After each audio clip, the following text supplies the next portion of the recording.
Hello दोस्तों, welcome back to Hindi वार्ता साहित्य चैनल में आपका स्वागत है। तो आज हम हिंदी की यूनिट 10 यानी कि इकाई 10 से शुरू करने वाले हैं, जिसमें हम सबसे पहले माटी की मूर्तें राम वृक्ष बेनीपुरी के द्वारा लिखा गया रेखा चित्र है, वहाँ से शुरू करने वाले हैं। तो चलिए जल्दी से शुरू करते हैं। सबसे पहले हम भूमिका से शुरू करेंगे, क्योंकि भूमिका से डेफिनेटली प्रश्न आते हैं, है ना। तो यहीं से हम शुरू करेंगे, है ना, माटी की मूर्तें। चलिए देखते हैं, और जो भी इम्पॉर्टेंट चीज़ें होंगी उनको साथ में ही हम जो है वो सर्कल करते चलेंगे। बोले, जब कभी आप गांव की ओर निकले होंगे, आपने देखा होगा किसी बड़ या पीपल के पेड़ के नीचे चबूतरे पर कुछ मूर्तें रखी हुई हैं। कैसी मूर्तें? माटी की मूर्तें। क्या बोलते हैं कि जब कभी आप अपने गांव की ओर निकले होंगे, आप खुद को भी इमेजिन कर सकते हैं कि जब हम अपने गांव की तरफ निकलते हैं तो हमने देखा कि हमारे गांव में एक बड़ का या पीपल का पेड़, देखिएगा कौन सा, बड़ का या पीपल के पेड़ के नीचे चबूतरे पर कुछ मूर्तें रखी हुई हैं, वो है माटी की मूर्तें।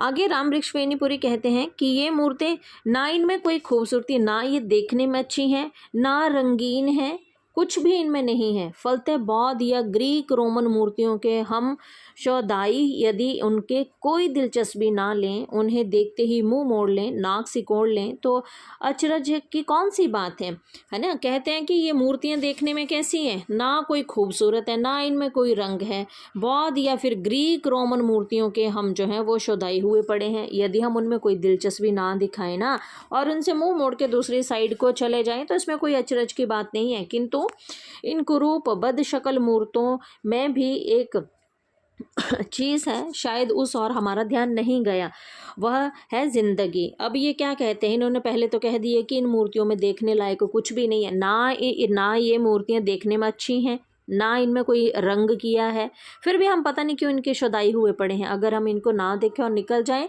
तो भी कोई बहुत बड़ी बात नहीं है। फिर ये कहते हैं, पर आपने एक चीज़ इनमें नहीं देखी, शायद हमारा ध्यान कभी इस चीज़ पर नहीं गया कि ये मूर्तियाँ सच में बहुत खूबसूरत हैं, और उनमें अगर एक खूबसूरत है तो वह है ज़िंदगी। ये माटी की बनी हुई हैं, माटी पर धरी हैं, इसलिए ज़िंदगी के नज़दीक हैं, ज़िंदगी से सरोवार हैं। ये देखती हैं, सुनती हैं, खुश होती हैं, शाप भी देती हैं, आशीर्वाद भी देती हैं। कौन सी? माटी की मूर्तें। बोला, अगर ध्यान से देखें तो सच में इनमें बहुत सी चीज़ें हैं, इनमें तो हमें ज़िंदगी दिखाई देती है।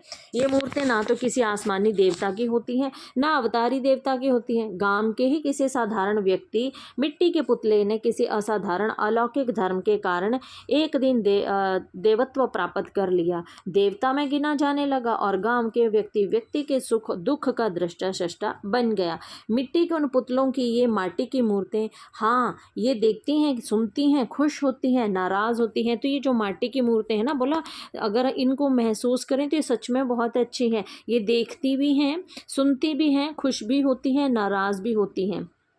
ठीक है, खुश हुई, संतान मिली, अच्छी फसल मिली, यात्रा में सुख मिला, मुकदमे में जीत मिली, है ना। बोला अगर माटी की मूर्ति में, क्योंकि भूमिका से प्रश्न बनना बिल्कुल स्वाभाविक है, ठीक है। तो याद रखिएगा कि बोला अगर माटी की मूर्तियाँ अगर खुश होती हैं ना, तो इनकी खुशी के कारण अगर ये खुश हो जाती हैं तो आपको संतान की प्राप्ति हो सकती है, आपकी फसल अच्छी होगी, आप यात्रा करेंगे तो आपको यात्रा में सुख मिलेगा, मुकदमे पर जाएंगे तो मुकदमे में जीत मिलेगी। इनकी आगे आइए, इनकी नाराज़गी बीमार पड़ गए, और इनकी नाराज़गी कैसी है? खुशी का बता दिया, ठीक है। नाराज़गी, अगर नाराज़ हो गई तो आप बीमार पड़ जाएंगे, गांव में महामारी फैल जाएगी, फसल पर ओले गिर जाएंगे, और घर में आग तक लग जाएगी, ठीक है। तो ये नाराज़गी बताई है, और वहाँ पे बताया है कि अगर बोला माटी की मूर्तें खुश हों तो आपको क्या क्या मिल सकता है। चलिए एक बार फिर से देखते हैं कि माटी की मूर्तें, बोला अगर ये खुश हो जाए ना तो आपको बहुत सी चीज़ें जो है वो वरदान में ही मिल जाती हैं। आपको अच्छी संतान मिल जाती है, ठीक है ना, अच्छी फसल मिल जाती है, यात्रा में सुख मिलता है, मुकदमे में जीत मिलती है। और अगर ये नाराज़ हो जाए तो नाराज़गी में बोला आपको फिर बहुत कष्ट भी मिलते हैं, आप बीमार पड़ सकते हो, महामारी फैल सकती है, फसल पर ओले गिर सकते हैं, घर में आग भी लग सकती है।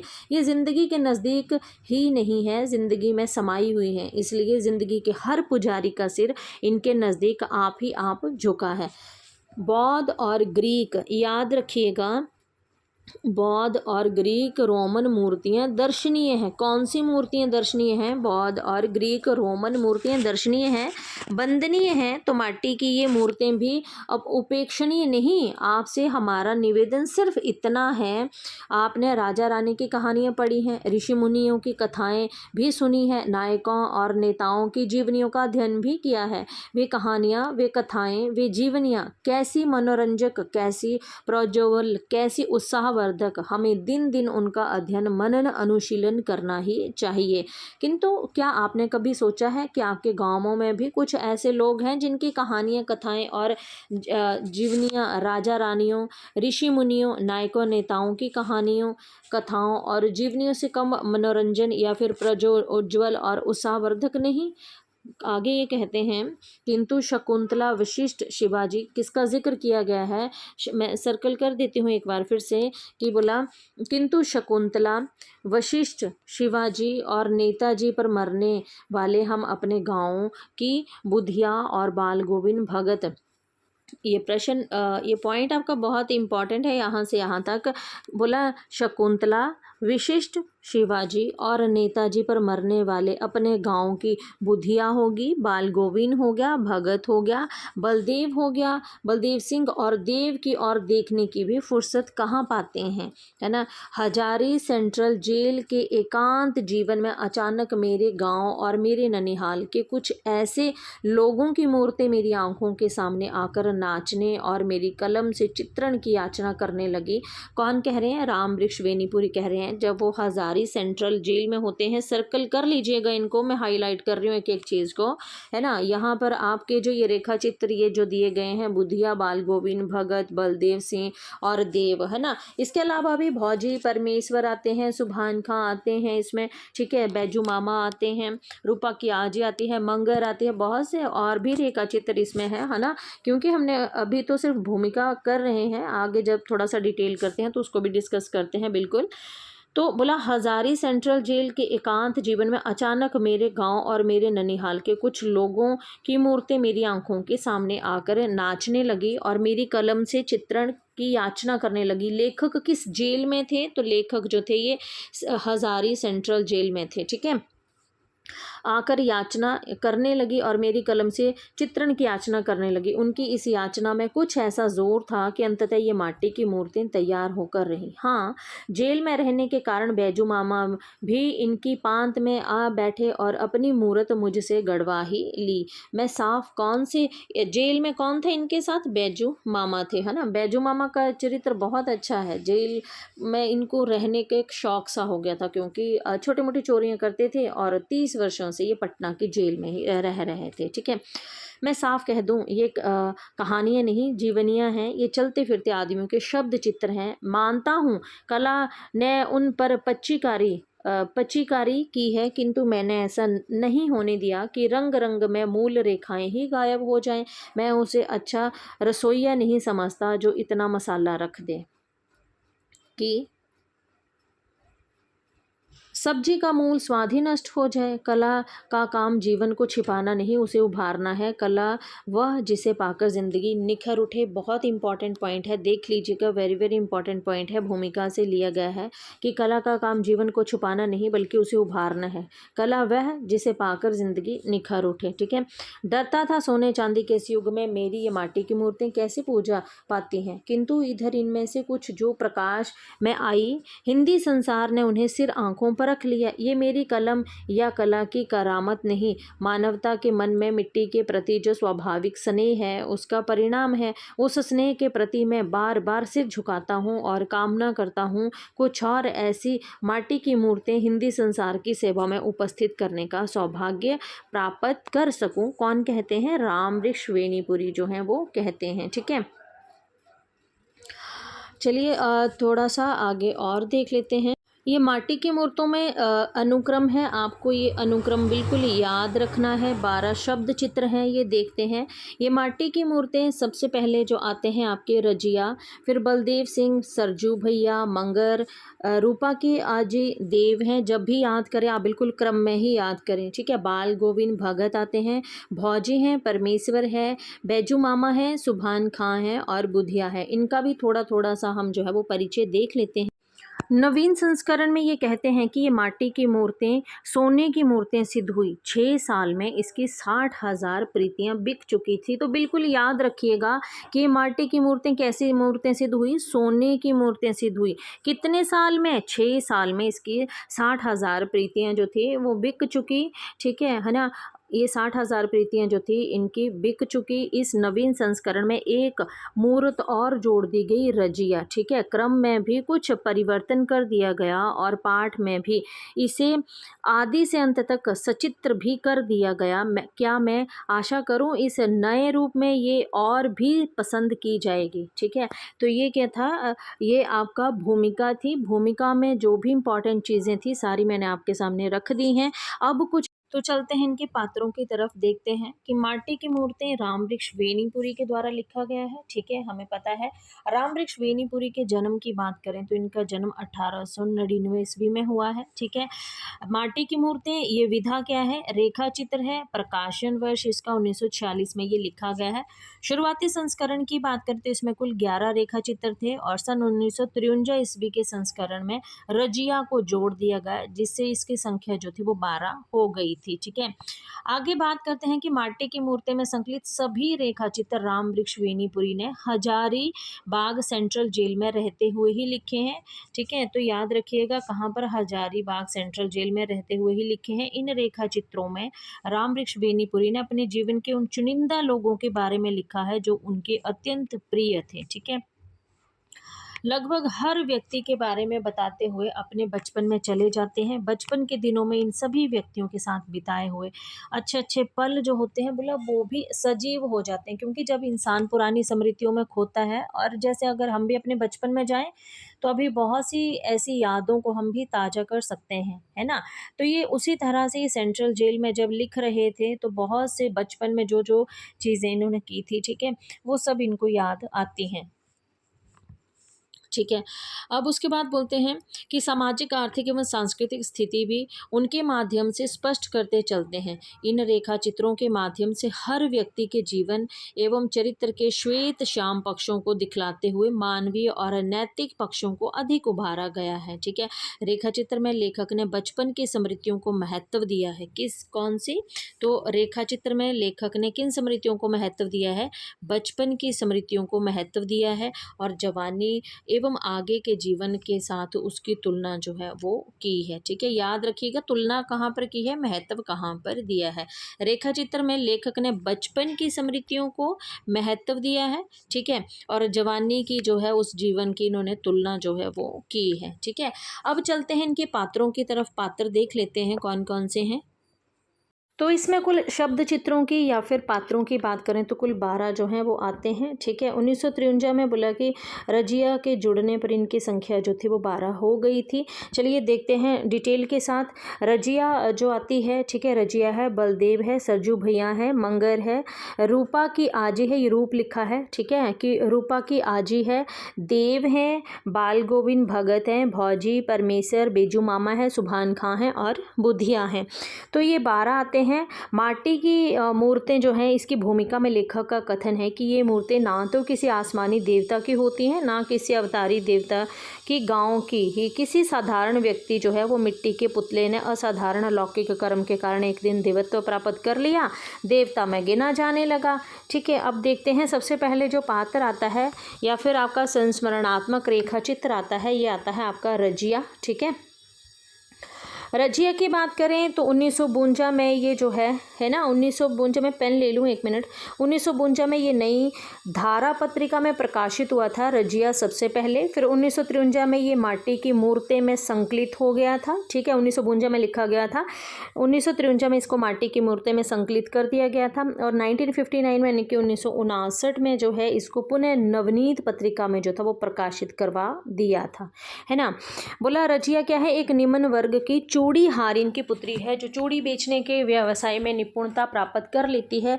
इस शब्द चित्र में उसकी सादगी और सरलता का चित्रण जो है वो किया गया है। जाति क्या है, निम्न वर्ग की है, चूड़ी हारिन की पुत्री है, यानी कि बाद में चूड़ी बेचने का काम यही करती हैं आपकी रजिया ही, ठीक है। उसके बाद व्यवसाय में बहुत निपुण है, ठीक है। इस शब्द चित्र में उसकी सादगी और सरलता को जो है वो बताया गया है। आगे बात कर रजिया में आए कुछ इंपॉर्टेंट पात्र हैं आपके शब्द चित्र, देखते हैं इसमें कौन कौन से पात्र आए हैं।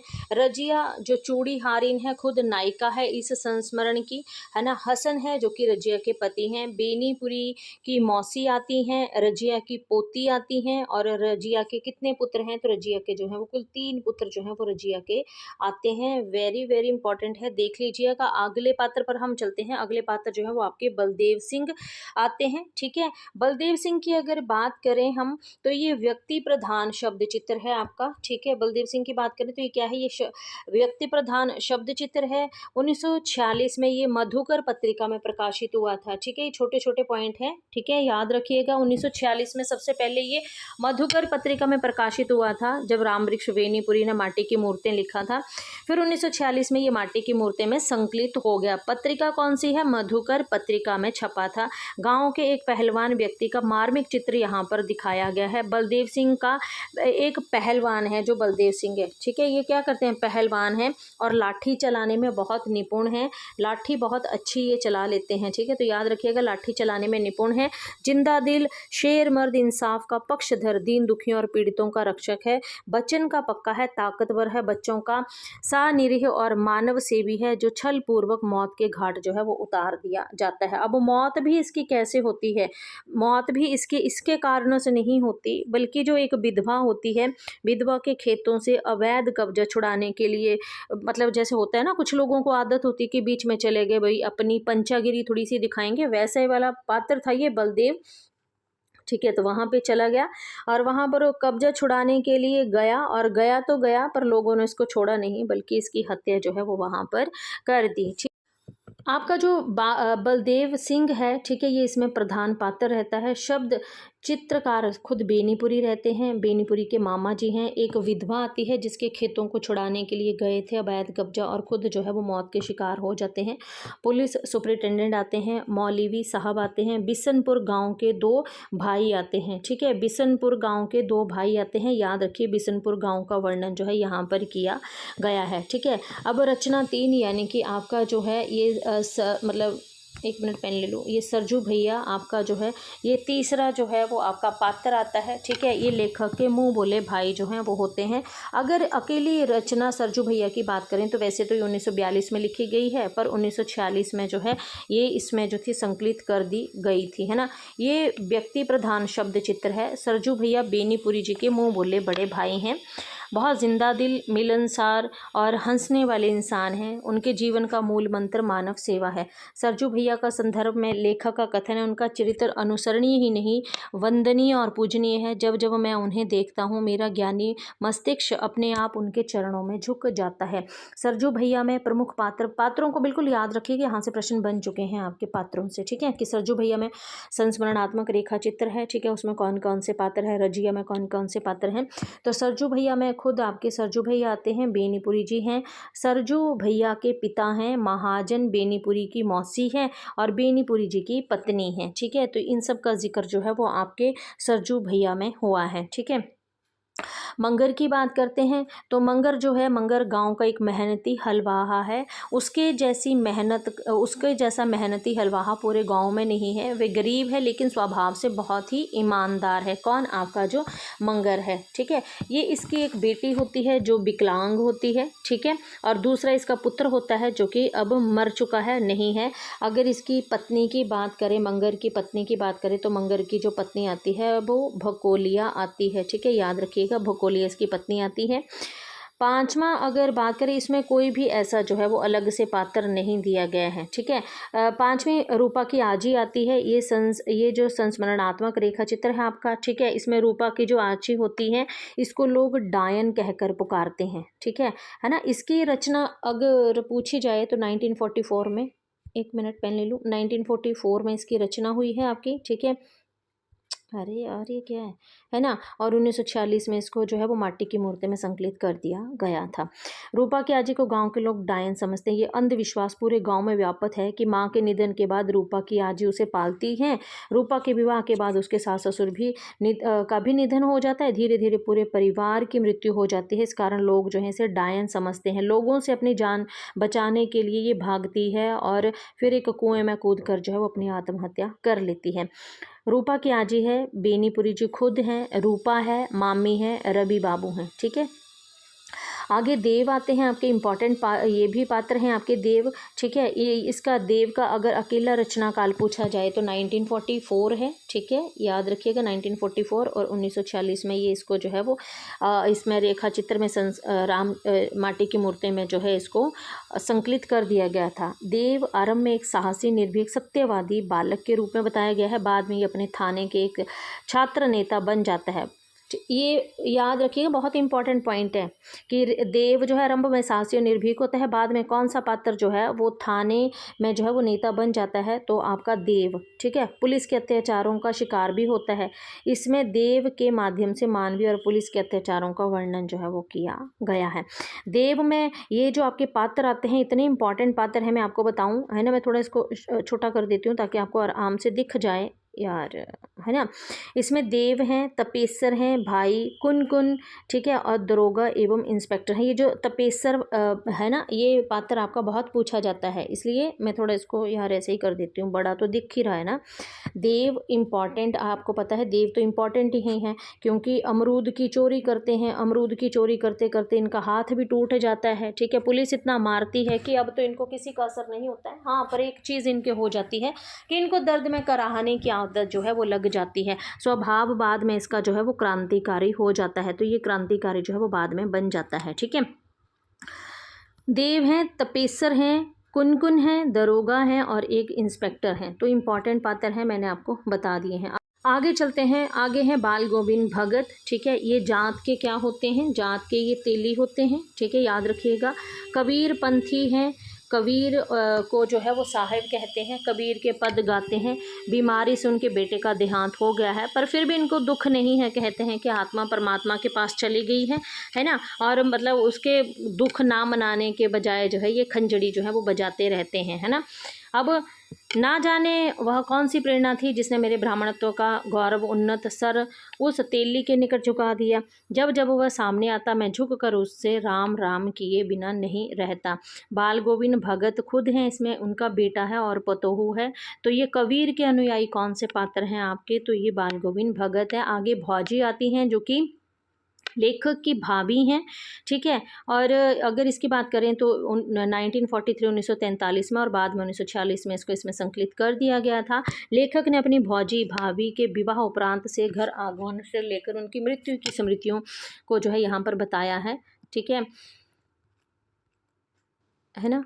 तो आगे चलते हैं। भारतीय परिवार में भौजी का वही स्थान है जो मरुभूमि में ओसियस का है। वह कलम टूट जाए जो निंदा के लिए उठती हैं। कौन कहता है ये जो है भौजी कहती हैं। भौजी हैं, फूफा जी हैं, देवर संपादक मित्र हैं। परमेश्वर इंपॉर्टेंट पात्र हैं, ठीक है। 1941 में लिखे गए थे, 46 में इनको जो माटी की मूर्ति में संकलित कर दिया गया था। परमेश्वर के रूप में एक आवारा और फिजूल खर्ची व्यक्ति का चित्रण किया गया है। आवारागर्दी करता है किंतु दूसरों को रोशनी दिखाने और गर्मी देने का काम भी यही करता है। परमेश्वर अतिसार रोग से ग्रस्त है, याद रखिएगा, अतिसार रोग से ग्रस्त है।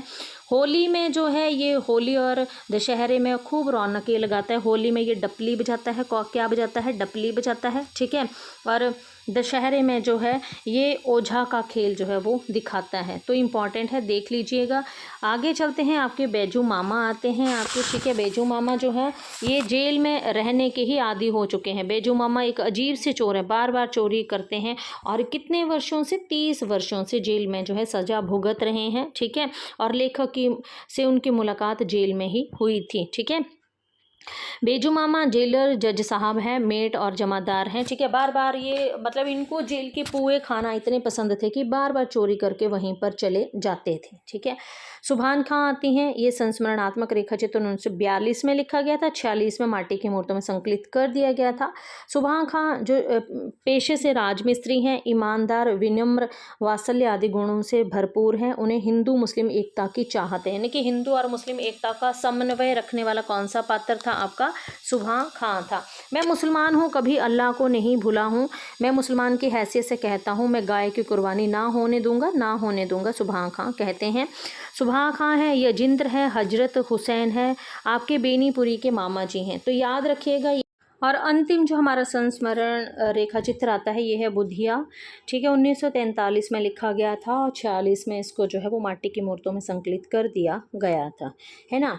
अब एक मिनट में थोड़ा इसको अच्छे से लिख दूँ, 1946 में, ठीक है। बुधिया क्या है कि 7-8 वर्ष की लड़की है जो कि बकरी चराने का काम करती है, ठीक है। जीवन से लेकर मातृत्व रूप का मार्मिक चित्रण इसमें है। बचपन की बुधिया चंचल और चुलबुली है, तो जवानी में हजारों जवानों की दिल की धड़कन जो है वो अब बुधिया बन गई है। बुधिया की बात करें, बोला लेखक जो हैं इससे जो है जब पहली बार मिले थे तब ये बहुत चंचल हुआ करती थी, और बाद में बुधिया की शादी हो चुकी है। बुधिया के जो पति आते हैं, ठीक है, उनका नाम जगदीश है। लेखक बुधिया के बारे में कहते हैं, वृंदावन में एक गोपाल और हजारों गोपियां थी, यहाँ एक गोपी और 1000 ग्वाले हैं। अधेड़ उम्र में फटे हुए कपड़े, चोली का नाम नहीं, बिखरे बाल, चेहरे पर झुर्रियाँ, सूखा हुआ चेहरा दिखाई देता है, फिर भी अपने बच्चों पर मातृत्व को लेखक वंदन करते हैं। बुधिया आती है इसमें, जगदीश आते हैं इसमें, ठीक है, जो इसके पति हैं, है ना। बुधिया का पति है और बुधिया के 4 बच्चे हैं, ठीक है।